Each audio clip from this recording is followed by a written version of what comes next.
አንስቶ እስከ ፍጻሜ እያስተላለፍን እንገኛለን።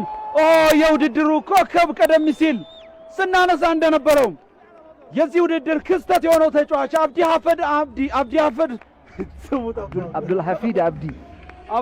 አብዲ የዚህ ውድድር ኮከብ ተጫዋች ተብሎ ተሸልሟል። ይገባዋል። ግርም ብቃትን ያሳየን ተጫዋች ነው።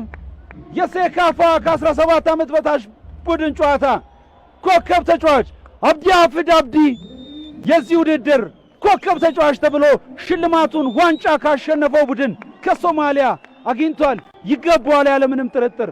ምክንያቱም ይገባዋል ስንል ባሳየው ብቃት በተመለከትነው ብቃት ምስክር ሆነን ነው።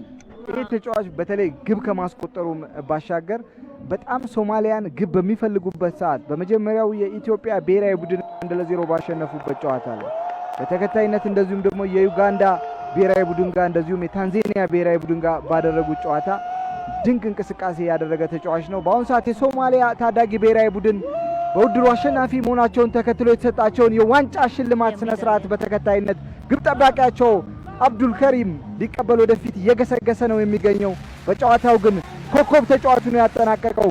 አብዱልሐፊድ አብዲ ይሰኛል 22 ቁጥሩ። ምናልባትም በቀጣይ የሶማሊያ እግር ኳስ ላይ ትልቅ መነቃቃት ሊፈጥር የሚችል ታዳጊ ተጫዋች ነው። በኢትዮጵያ አስተናጋጅነት በአበበ ቢቂላ ስቴዲየም ከመስከረም 23 ጀምሮ ሲከወን የነበረው የምስራቅና የመካከለኛው አፍሪካ ዋንጫ ዛሬ ፍጻሜውን ሲያገኝ የሶማሊያ ታዳጊ ብሔራዊ ቡድን ሳይጠበቅ የዋንጫው ባለቤት ሆኗል። በቀጣይም ከደቡብ ሱዳን አቻው ጋር በመሆን የምስራቅና የመካከለኛው አፍሪካን ቀጠና በመወከል አልጄሪያ ላይ ለሚደረገው ውድድር በቀጥታ ተሳታፊ መሆኑን አረጋግጧል። አሰልጣኙም የሜዳሊያቸውን ሊቀበሉ በዕለቱ የክብር እንግዶች ፊት እያለፉ ነው የሚገኙት። በጣም በታሪካቸው ለመጀመሪያ ጊዜ እንዲህ አይነት ድንቅ ታሪክ በማስመዝገባቸው ሁሉም ተጫዋቾች የደስታና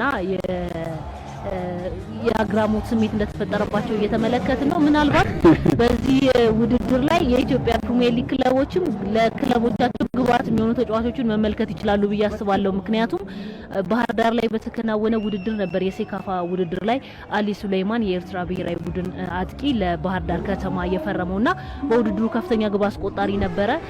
በርካታ ሶማሊያ ሻምፒዮን አብዱሌ የሶማሊያ ከ17 ዓመት በታች ቡድን ዋንጫ ከፍ አድርጎ የያዘው ተጫዋች የቡድኑ አምበል አብዱሌ የሶማሊያ ተጫዋቾቹ በህብረት በአንድነት የውድድሩን ዋንጫ ከፍ አደረጉ። የሚገርም አጋጣሚ፣ የሚገርም ስኬት የሶማሊያ ከ17 ዓመት በታች ቡድን አስመዝግቧል። ታዳጊዎች ናቸው የሶማሊያ ህዝብ።